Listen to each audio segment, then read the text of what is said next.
Hi everybody, once again, welcome to my channel.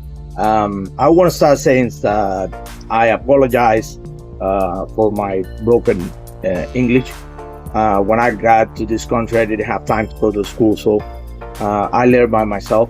And sometimes it's hard for me to have a good pronunciation of the grammatical part of the language, but I tried. And the most important part of this video is about you guys learning how to replace gauges today.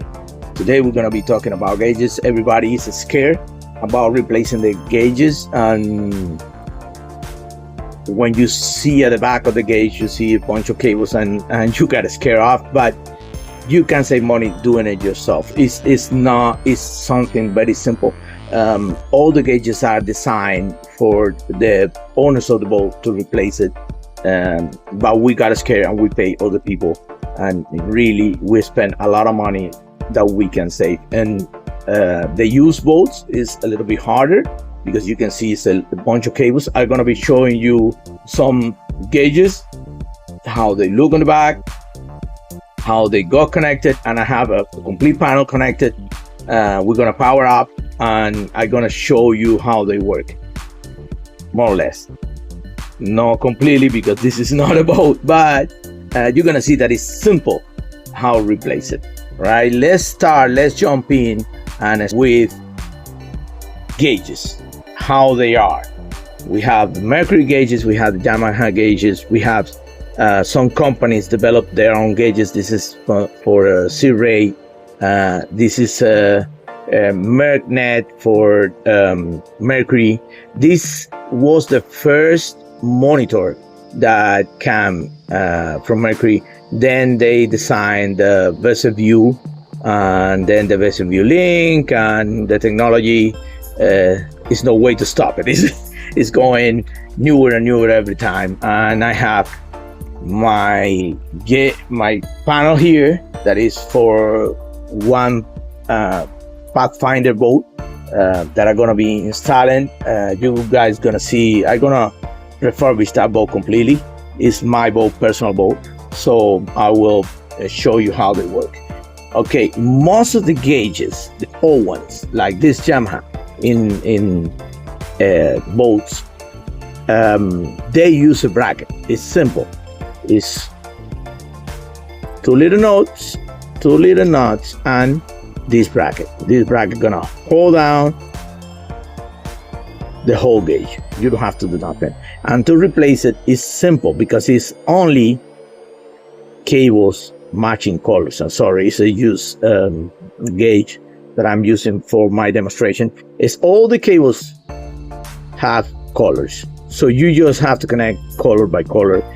This plug got connected and this plug got connected. This is fuel management gauge from Yamaha, but the tachometer is the same, have the same plugs. Right now all Yamaha went like Mercury to Vessel View Link. Is this one here, have plugs on the back. This is a Vessel View Link.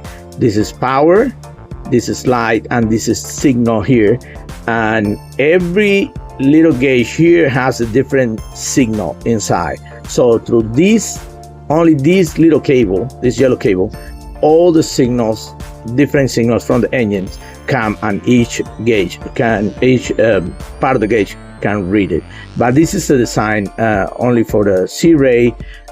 This one here is the same, is a plug with different signals, and this is a Vessel View give you a lot of information in this one, but they have a tachometer that is the same. You connect it here, it's the same plug, go to the junction box, and you have all the information. It's simple to change. If this got burned by the sun or whatever, that happened a lot here in Florida, you just take the nut off and take the gauge out. It's nothing out of the world. This is designed for people to do it. In the old days, the gauges were like this one. This is a Mercury gauge. It's a new one. I never use it, but it's the old type of gauge. When the engines they were not that digital like it's right now, that is just a computer and connect everything. You have the ignition, you have the ground, and you have the sender. The sender is the signal that is coming from the engine, from the different senders that the engine has.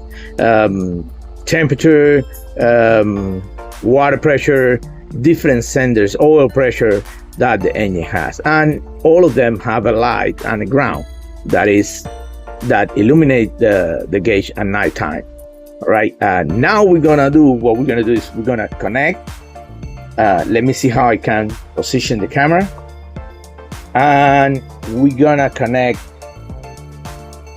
these gauges here so you can see how they work. I have already this panel, because it's for me.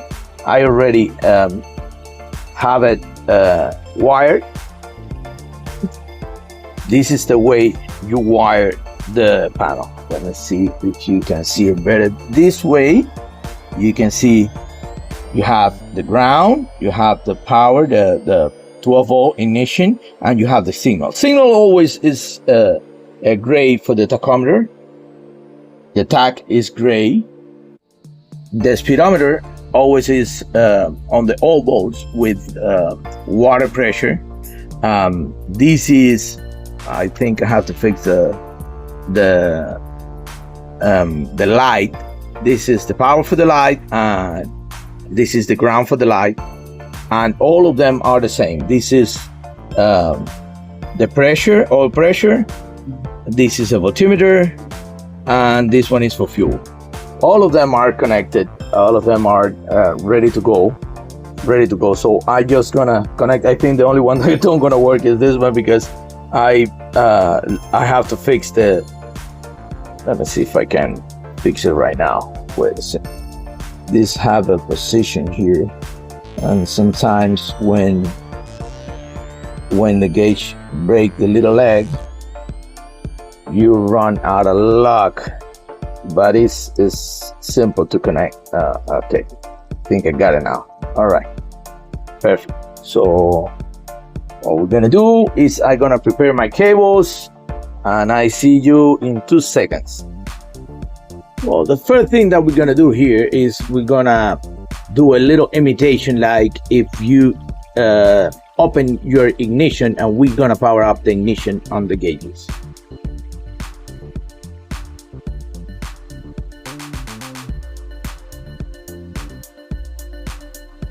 I power up the ignition, you see the voltmeters working, and all the rest of the gauges, they move.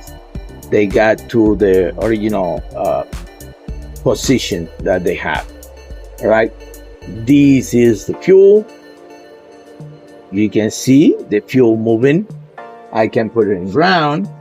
I'm gonna go completely to the other side.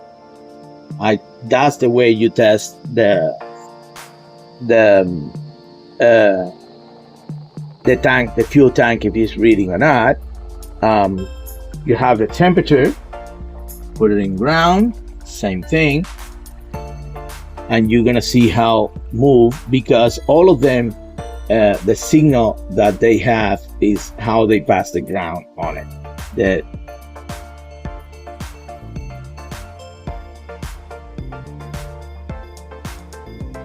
So that's the way the gauges work, and that's the way that they got connected. Once again, my battery is almost dead, but you can see how all of them move when you connect it. It's a simple connection that anyone can do.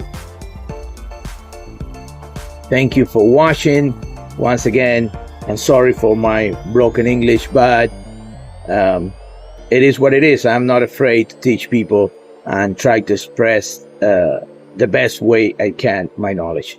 Thank you. Subscribe and like.